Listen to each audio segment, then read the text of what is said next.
Hello everyone, कैसे हैं आप सब लोग। आई होप आप लोग अपने घरों पे सेफ होंगे। आज हम लोग बात करेंगे आरटीआई एक्ट के बारे में ही। लास्ट लेक्चर में हम लोगों ने पढ़ा था किस तरीके से, कुछ बेसिक इंट्रोडक्शन पढ़ी थी, हिस्ट्री पढ़ी थी कि क्यों आरटीआई एक्ट आया, किसको रिप्लेस करके आया, किस किस चीज़ों से ये चीज़ बनती है।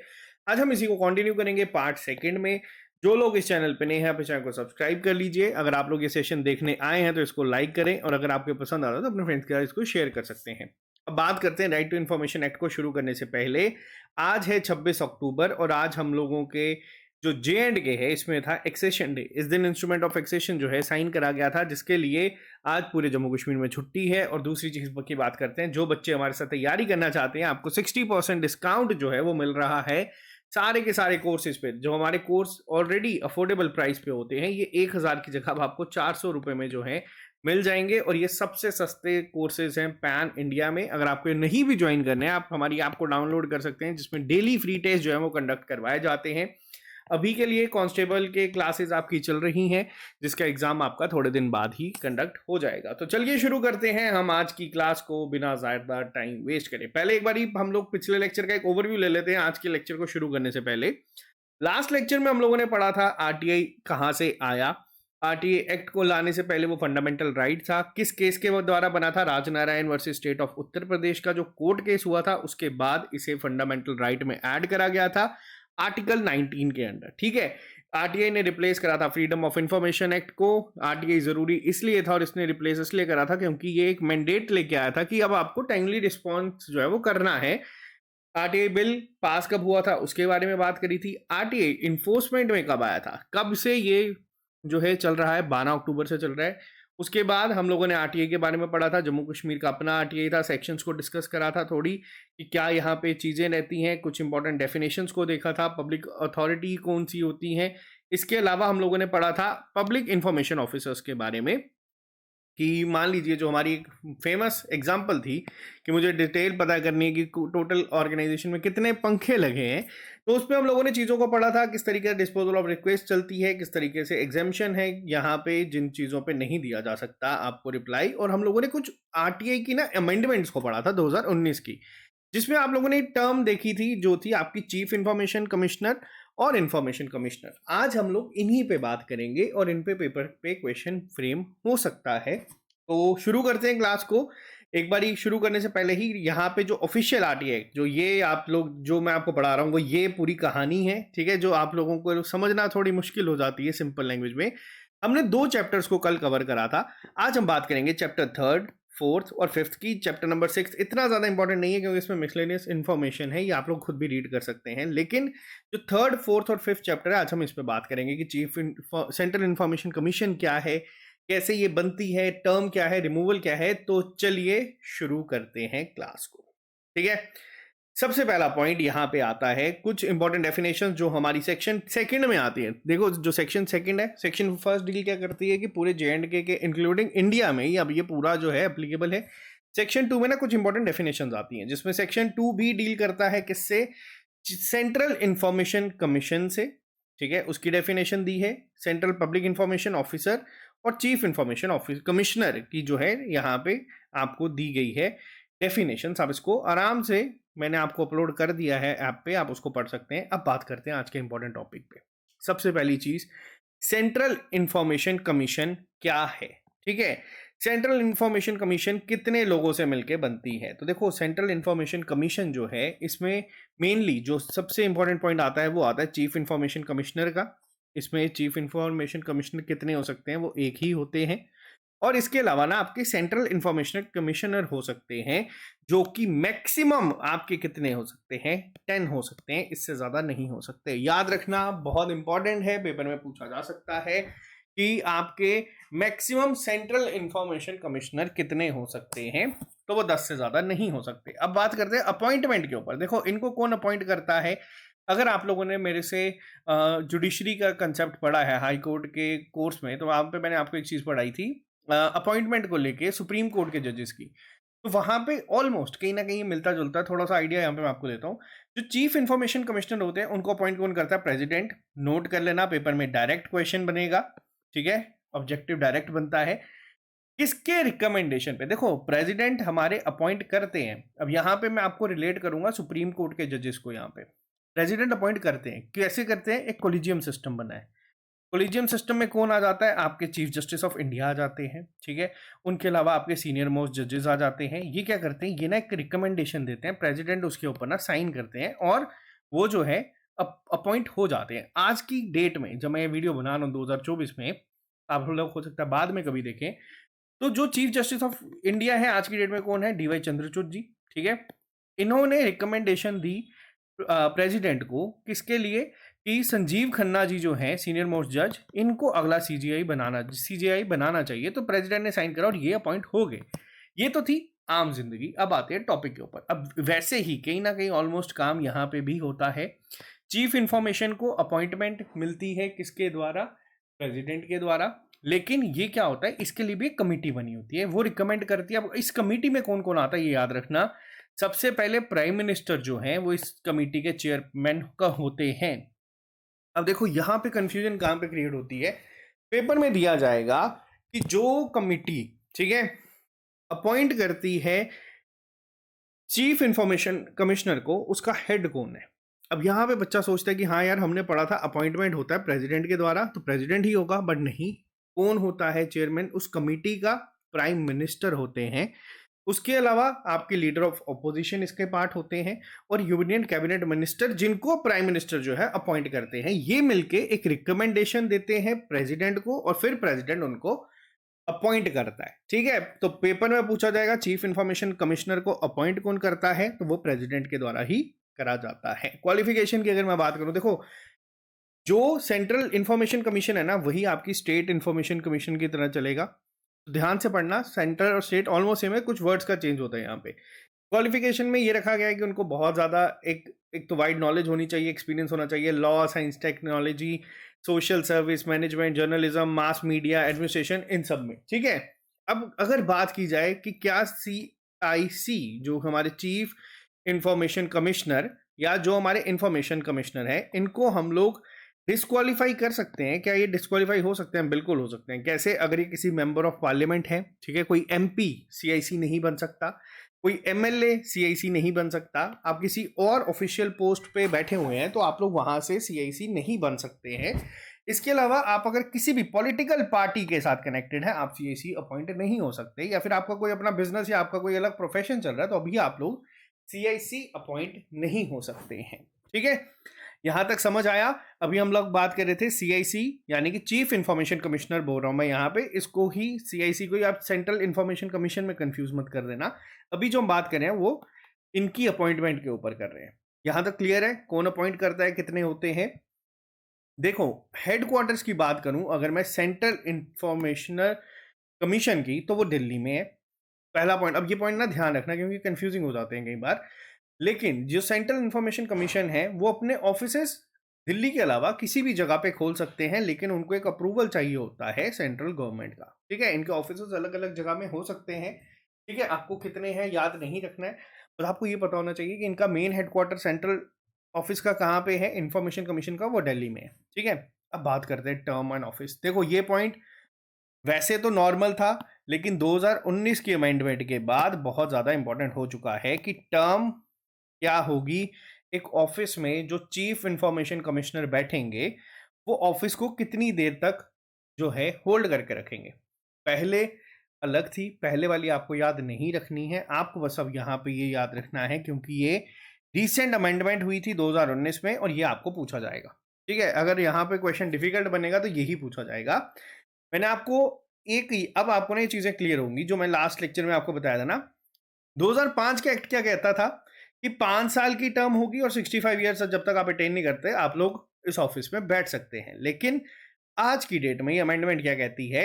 ये कहती है कि एज सच कोई टर्म जो है वो प्रिस्क्राइब नहीं है, लेकिन तब तक ऑफिस में बैठ सकते हैं जब तक सेंट्रल गवर्नमेंट जो है वो चाहती है। हाँ, एक बार अगर आप CIC बन गए आपकी रीअपॉइंटमेंट नहीं हो सकती, आप वापस CIC नहीं बन सकते। और कोई भी चीफ इंफॉर्मेशन कमिश्नर, ठीक है, वो 65 ईयर्स तक नहीं बैठ सकता, उससे ज्यादा। यानी कि जो पहले 5 साल वाला क्लॉज था ना वो हटा दिया गया है। ये पॉइंट याद रखना, आप उससे ज्यादा देर भी बैठ सकते हैं अगर आपकी एज कम है तो। लेकिन ये हुआ कब है? ये करा गया था आपके अमेंडमेंट एक्ट 2019 में कि जो सेंट्रल गवर्नमेंट डिसाइड करेगी, वही यहाँ पे होगा। और ये काफ़ी इंपॉर्टेंट पॉइंट है, याद रखना। अब इंफॉर्मेशन कमिश्नर की अगर मैं बात करूँ, पहले बात करी थी हम लोगों ने किसकी, चीफ इंफॉर्मेशन कमिश्नर की। इंफॉर्मेशन कमिश्नर कितने हो सकते हैं, मैक्सिमम 10, अभी पढ़ा, ठीक है, याद रखते रहना चलना, मैं कॉन्टिन्यूसली रिपीट करूंगा पुराना भी। अब देखो इनकी भी जो टर्म और एज है वो भी सेम हमारी चीफ इंफॉर्मेशन कमिश्नर की तरह है, लेकिन जो हमारे इंफॉर्मेशन कमिश्नर है, देखो मैंने यहाँ पे क्या बोला, ये अपनी टर्म के बाद रीअपॉइंट नहीं हो सकते हैं, बट हमारे जो चीफ इंफॉर्मेशन कमिश्नर है ये रीअपॉइंट हो सकते हैं, यानी कि बट किस पोस्ट पे, चीफ इंफॉर्मेशन कमिश्नर की पोस्ट, ठीक है। और चीफ इंफॉर्मेशन, अब यहां पे देखो जो एक कंफ्यूजिंग स्टेटमेंट बनती है ना इस एक्ट में, अब यहां पे ये एक्ट ये कहता है कि चीफ इंफॉर्मेशन अब कमिश्नर बन सकते हैं, लेकिन उस केस में आप 5 साल से ज्यादा काम नहीं कर सकते। फॉर एग्जाम्पल मान लो आप 58 ईयर्स के में आपने क्या किया, आप इंफॉर्मेशन कमिश्नर थे, आप अपना टर्म खत्म करके आप क्या बन गए, चीफ इंफॉर्मेशन कमिश्नर आपको अपॉइंट कर दिया गया, लेकिन उस केस में आप सिर्फ 5 साल के लिए ही काम करोगे, ठीक है। अब आते हैं रेजिग्नेशन पे। देखो रेजिग्नेशन का मसला यहाँ पे सिंपल है, चीफ इंफॉर्मेशन कमिश्नर या इंफॉर्मेशन कमिश्नर जो है रिजाइन कर सकते हैं, किसको लिख के, जिससे शपथ ग्रहण करी थी या जिसने अपॉइंट करा था, प्रेसिडेंट को लिख के ये सीधा सीधा अपना रेजिग्नेशन दे सकते हैं। अब सैलरीज पे बात करते हैं। सैलरीज पे मैंने आपको पिछले लेक्चर में ना पूरा डिटेल में बताया था कि पहले क्या था, पहले था कि जो इलेक्शन कमिश्नर के हेड लेते हैं ना उतनी सैलरीज इनकी थी, लेकिन अब इस अमेंडमेंट में क्या हो गया था, यहां पे आ जाओ, जो सैलरीज और अलाउंसेस 2005 में क्या थे, जो एक्ट आया था जब बना था कि इलेक्शन कमिश्नर के अकॉर्डिंग चीफ इलेक्शन कमिश्नर या इलेक्शन कमिश्नर को जो मिलती है वो इनको मिलेगी, लेकिन गवर्नमेंट ने ये भी चेंज कर दिया। याद रखना, बहुत इंपॉर्टेंट पॉइंट है ये, आपको अमेंडमेंट याद रखनी है, खासतौर पे जो भी रिसेंटली हुई थी ना, तो इनकी जो सैलरीज है अब वो गवर्नमेंट, सेंट्रल गवर्नमेंट डिसाइड करती है। यहां तक क्लियर है। नेक्स्ट पे आते हैं सेक्शन नंबर 14 कि अगर हमें रिमूव करना है, एक तो हम लोगों ने पढ़ा क्या, रेजिग्नेशन, अब हम बात करेंगे रिमूवल के ऊपर कि हमें चीफ इंफॉर्मेशन को रिमूव करना है तो कैसे करेंगे। देखो प्रेसिडेंट यहाँ पे कर सकते हैं, बहुत अलग अलग रीजन हो सकते हैं। मान लो एक पॉइंट आया कि वो इंसॉल्वेंट हो गए, यानी कि दूसरा पॉइंट आता है कि अगर वो किसी क्राइम के लिए कन्विक्टेड हो गए, ये पूछा नहीं जाएगा, बट ये कवर मैं आपको करवा रहा हूँ क्योंकि सेक्शन 14 इसके साथ डील करती है, लिखा गया, मेंशन है एक्ट में, तो हमें पढ़ना है।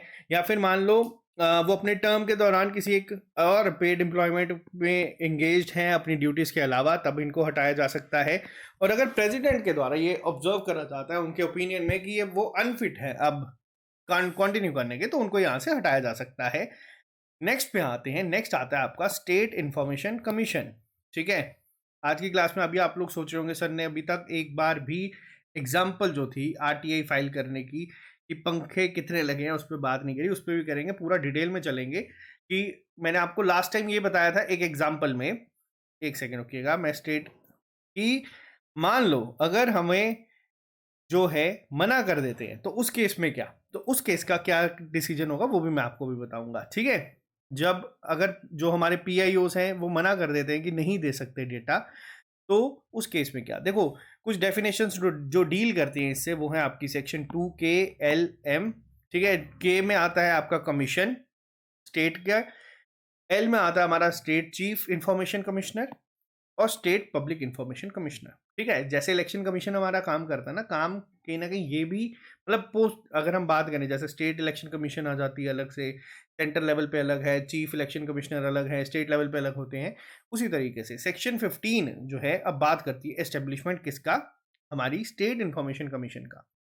अब देखो होता क्या है, इसका ऑलमोस्ट सारा जो हम लोगों ने पहले पढ़ा ना, सेंटर का जो हमारा इंफॉर्मेशन कमीशन है ऑलमोस्ट सेम है, कुछ चेंजेस होते हैं मैं बताता हूँ। देखो अब यहाँ पे क्या होता है, एस्टेब्लिशमेंट होती है, एक ऑफिशियल गजट आउट होती है जिसमें लिखा जाता है कि अब स्टेट गवर्नमेंट जो भी है वो बना रही है। मान लो अगर उत्तर प्रदेश की स्टेट गवर्नमेंट ने स्टेट इंफॉर्मेशन कमीशन बनाया तो उसका नाम क्या होता है, UP information commission, state information commission, ठीक है। इस तरीके से नाम जो है पहले आ जाता है। कॉन्स्टिट्यूशन किस तरीके से होता है, इसमें आपका एक चीफ स्टेट इंफॉर्मेशन कमिश्नर आ जाता है और इसके साथ साथ आपका स्टेट इंफॉर्मेशन कमिश्नर आ जाता है, और इसमें भी ये 10 से ज्यादा नहीं हो सकते हैं।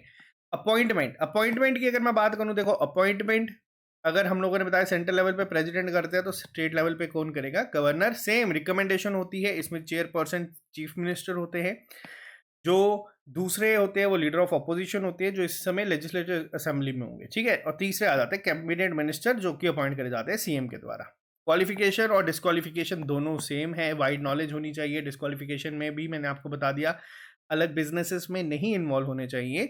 और इसके अलावा आती है फिर हमारी सेक्शन नंबर 16 जो डील करती है किसके साथ, टर्म ऑफ ऑफिस के साथ। देखो यहाँ पे अगर मैं बात करूं सेम, यहाँ पे एक पॉइंट का ध्यान रखना, जो इनकी जो ऑफिस कितनी देर तक ये होल्ड करेंगे वो भी कौन प्रिस्क्राइब करता है, वो भी सेंट्रल गवर्नमेंट प्रिस्क्राइब करती है। अब आ जाओ इसी पॉइंट पे, ये जो कल का पेज था ना इस पे मैंने दोनों लिखे थे, ठीक है।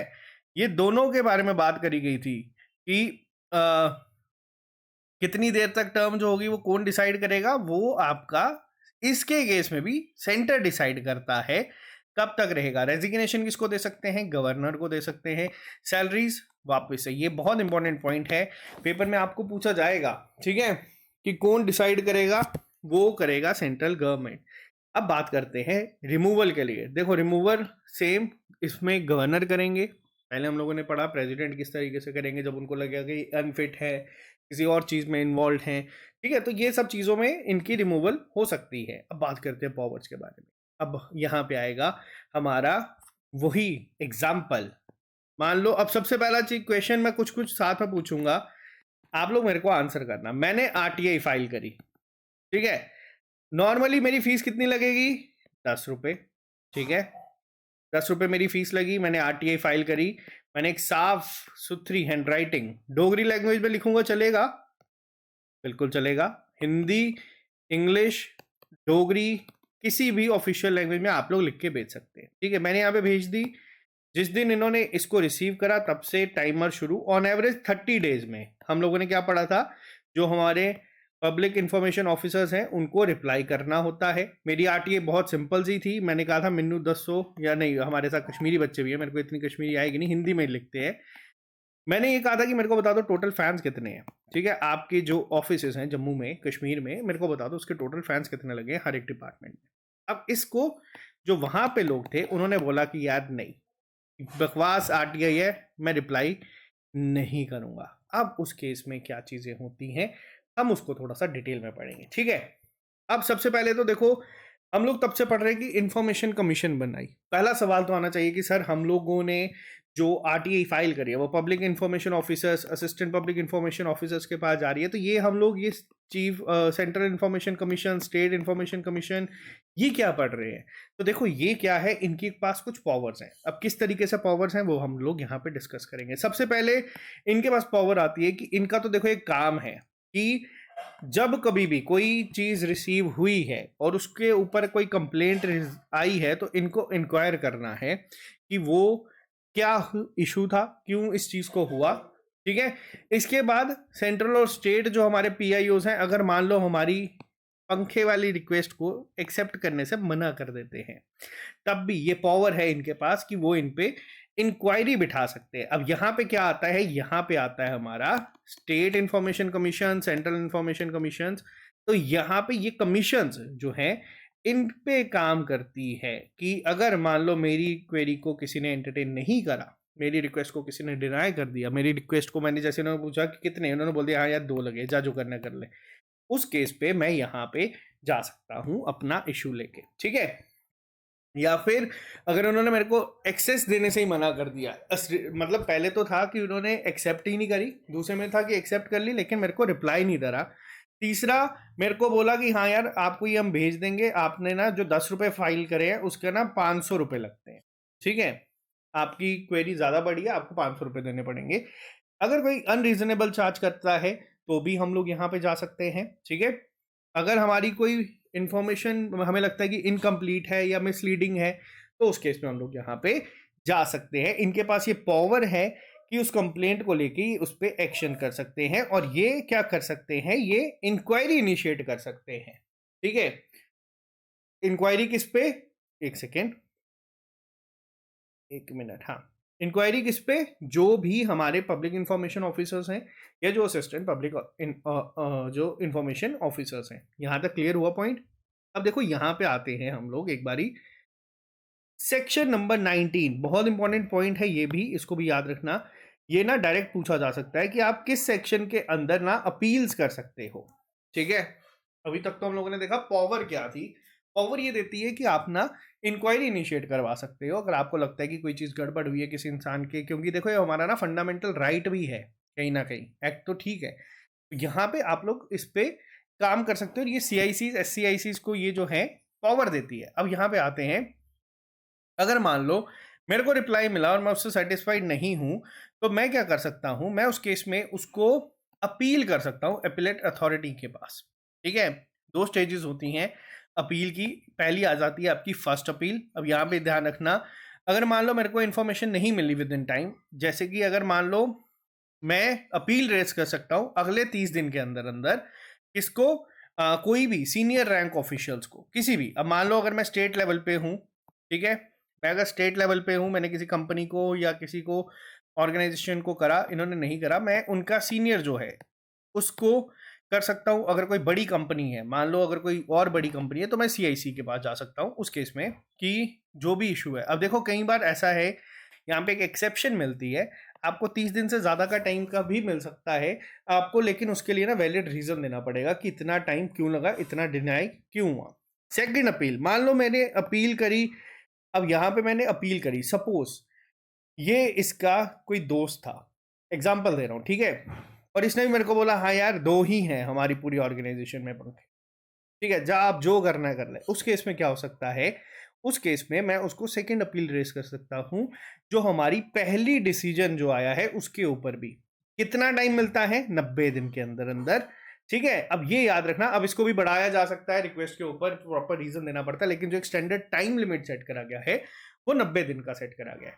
क्लियर हुआ ये पॉइंट, फर्स्ट अपील और सेकंड अपील क्या है, और उससे भी इंपॉर्टेंट कौन सी सेक्शन डील करती है, सेक्शन नंबर 19 डील करती है अपील्स के साथ। ठीक है, एक और पॉइंट है, देखो 2 पॉइंट है बेसिकली जो आपको इंपॉर्टेंट है, तभी मैं यहाँ पे डिस्कस करूंगा। सेक्शन 19(2), अब थर्ड पार्टी क्या थी, थर्ड पार्टी ये थी कि मैंने यहाँ पे किसी को एक RTI रेस करी किसी थर्ड पार्टी के लिए।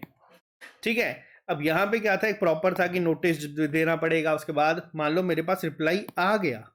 ठीक है, अब मेरे पास रिप्लाई आ गया, इसका जो भी चीज़ें मांगी गई थी वो, और उसको मान लो फॉर एग्जांपल मैंने कोई आगे फर्दर किसी चीज़ को उसमें किसी भी तरीके से एविडेंस की तरीके से यूज़ कर लिया। अब यहाँ पे इस थर्ड पार्टी का भी एक हक बनता है कि वो भी इसको अपील को रेज कर सकता है, इसके खिलाफ, इनके खिलाफ, कि भैया हमारी डिटेल्स आपने कैसे दे दी।